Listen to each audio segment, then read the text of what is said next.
Today is February 27th, 2026, and this is Read Through the Bible. Hi, everyone. We had a little technical difficulties yesterday. That's right. Yeah, early this morning, I got a few texts from people. Right. So, for me, the podcast didn't come through on Apple Podcasts, which is where I listen. And so early this morning when I got that, I checked, and I checked other podcast streams that I have, Spotify, I streamed through Downcast, and that all worked just fine. So I assumed it'd be okay, but as the day progressed, you still didn't get it in your podcast feed. Right. So you reposted it, and then it showed up for me. I posted the episode twice yesterday, but it really struck us that if you're not close friends with us and don't know us very well, then you don't have our text number, you can't get a hold of us. So we've got an email. I just set it up yesterday, and the email is... It's just for this podcast, and it is mail@readthroughthebible.com. And that would be through THRU. So mail@readthroughthebible.com. Yeah, so if for some reason there's some technical difficulties, you can email us there. You can ask us questions. You can give us feedback, something you liked. Just let us know you're listening. Yeah, mostly encouragement. I think about how encouraged we are when people that we don't know are listening actually then comment that they're listening. Super encouraging for us. So if you'd like to encourage us, send an email at mail@readthroughthebible.com. That'd be great. But also talking about encouraging, you are coming home today. That's right. So hopefully if I make all my connections and everything goes well, I will be home tonight. Yep. And I know that SR and Jenna surely appreciated their time with you. Well, I've definitely loved my time with them. So. Okay. All right. Well, we are here to read through the Bible, and we are in 2 Chronicles, chapter 25 and 26 today. And 2 Chronicles is writing about the kings of Judah. That would be the southern kings in the south. Today we're going to read about Amaziah and Uzziah. Okay, chapter 25, verse 1. Amaziah was 25 years old when he began to reign, and he reigned 29 years in Jerusalem. His mother's name was Jehoaddan of Jerusalem. What he did was right in the eyes of the Lord, yet not with a whole heart. There's conviction there about doing good things, but yet not holy.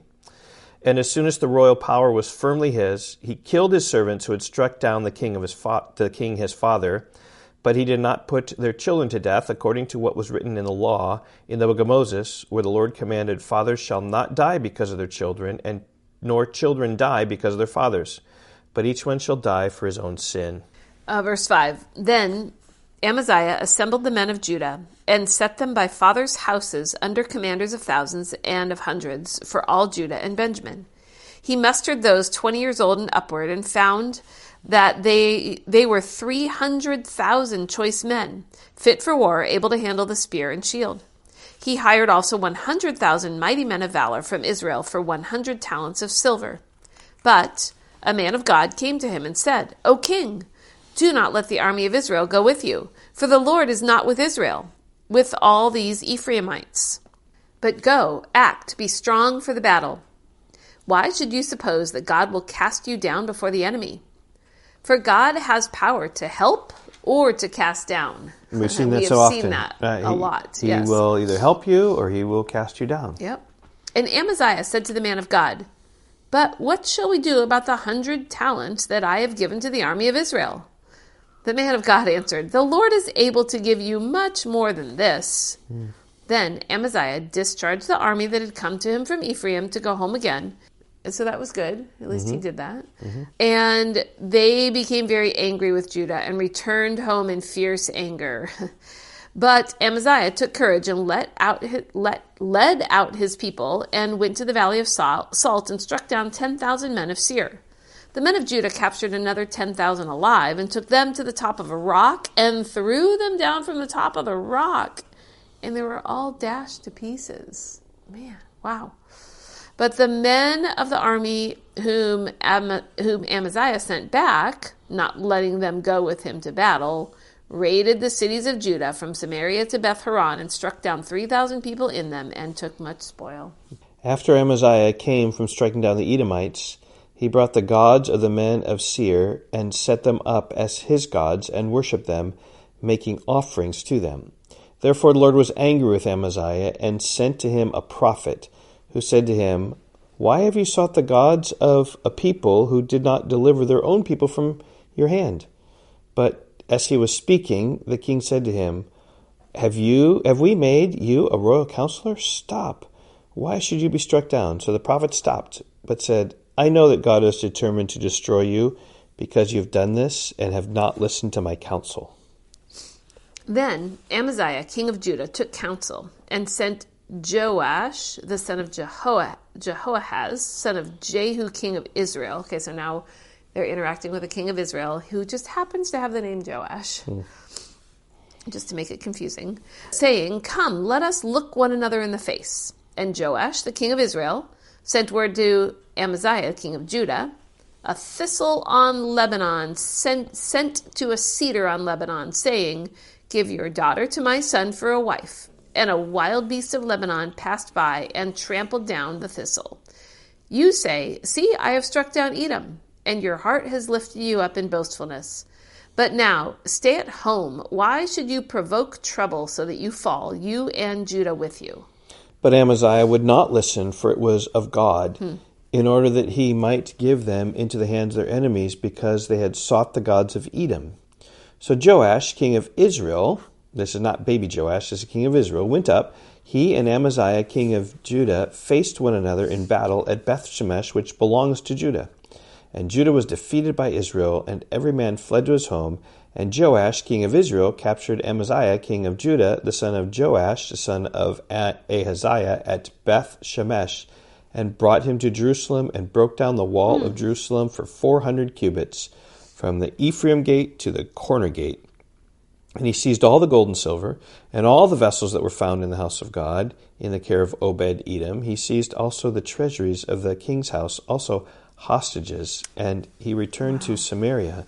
So here we just see a pretty aggressive attack of Israel on Jerusalem, the capital of Judah. Yeah, so we're seeing Judah in a very downtime here with Amaziah, being attacked and being defeated by Israel in the north. Verse 25, Amaziah, the son of Joash, king of Judah, lived 15 years after the death of Joash, the son of Jehoahaz, king of Israel. Now the rest of the deeds of Amaziah, from first to last, are they not written in the book of the kings of Judah and Israel? From the time when he turned away from the Lord, they made a conspiracy against him in Jerusalem, and he fled to Lachish. But they sent after him to Lachish and put him to death there. And they brought him upon horses, and he was buried with his fathers in the city of David. Okay. So there's Amaziah, and he strikes down Edom, but then he worships their gods. And then Joash from Israel comes and conquers Judah, plunders Jerusalem. It's kind of what's happening in that chapter. So it's not a very encouraging chapter at all. It's Judah being just kind of crushed and defeated. Right. They're worshiping Edomite gods. They're defeated by Israel. They're not doing well. Okay. And all the people, this is chapter 26, verse 1, and all the people of Judah took Uzziah, who was 16 years old, and made him king instead of his father Amaziah. He built Eloth and restored it to Judah after the king slept with his fathers. Uzziah was 16 years old when he began to reign. He reigned 52 years in Jerusalem. His mother's name was Jechaliah of Jerusalem, and he did what was right in the eyes of the Lord, according to all that his father Amaziah had done. He set himself to seek God in the days of Zechariah, who instructed him in the fear of God, and as long as he sought the Lord, God made him prosper. I mean, that is really the message of the Old Testament and the Old Testament kings here. I think it's the message of the chronicler trying to get to these people returning from exile, is that, hey, listen, seek the Lord, and as long as Uzziah sought the Lord, God made him prosper. And as long as you seek the Lord, your prosperity will come. Yeah. Verse 6, he went out and made war against the Philistines and broke through the wall of Gath and the wall of Jabneh and the wall of Ashdod. And he built cities in the territory of Ashdod and elsewhere among the Philistines. God helped him against the Philistines and against the Arabians who lived in Gurbaal and against the Meunites. The Ammonites paid tribute to Uzziah, and his fame spread even to the border of Egypt, for he became very strong. Moreover, Uzziah built towers in Jerusalem at the corner gate, and at the valley gate, and at the angle, and fortified them. And he built towers in the wilderness and cut out many cisterns, for he had large herds, both in the Shephelah and in the plain. And he had farmers and vine dressers in the hills and in the fertile lands, for he loved the soil. Moreover, Uzziah had an army of soldiers fit for war, in divisions according to the numbers in the muster made by Jeiel the secretary and Maaseiah the officer under the direction of Hananiah, one of the king's commanders. The whole number of the heads of fathers' houses of mighty men of valor was 2,600. Under their command was an army of 307,500 who could make war with mighty power to help the king against the enemy. And Uzziah prepared for all the army shields, spears, helmets, coats of mail, bows, and stones for slinging. Interesting. They're like wearing armor, like coats of mail, and yet they're also using slingshots. Yeah. So, well, this could be like chainmail sort of stuff, just Yeah. sort of like not the rigid armor that we sometimes think about. This Sure. could be a little bit different. Who but I knows? guess I'm just picturing a medieval knight with a slingshot. Yeah. Somehow they were able to move their arms and shoulders. Yep. Yes. Okay. In Jerusalem, he made machines invented by skillful men to be on the towers and the corners to shoot arrows and great stones. Wow. And his fame spread far, for he was marvelously helped till he was strong. But here's the downfall. When he was strong, he grew proud to his destruction. For he was unfaithful to the Lord his God and entered the temple of the Lord to burn incense on the altar of incense. But Azariah the priest went in after him with 80 priests of the Lord who were men of valor, and they withstood King Uzziah and said to him, "It is not for you, Uzziah, to burn incense to the Lord." That's a lot of people, 81 priests telling him that. And it's not for the king. It's not for the king to be the priest. It's not for you, Uzziah, to burn incense to the Lord, but for the priests, the sons of Aaron, who are consecrated to burn incense. Go out of the sanctuary, for you've done wrong, and it will bring you no honor from the Lord. Then Uzziah was angry. Now he had a censer in his hand to burn incense, and when he became angry with the priests, leprosy broke out on his forehead in the presence of the priests in the house of the Lord by the altar of incense. And Azariah, the chief priest, and all the priests looked at him, and behold, he was leprous in his forehead.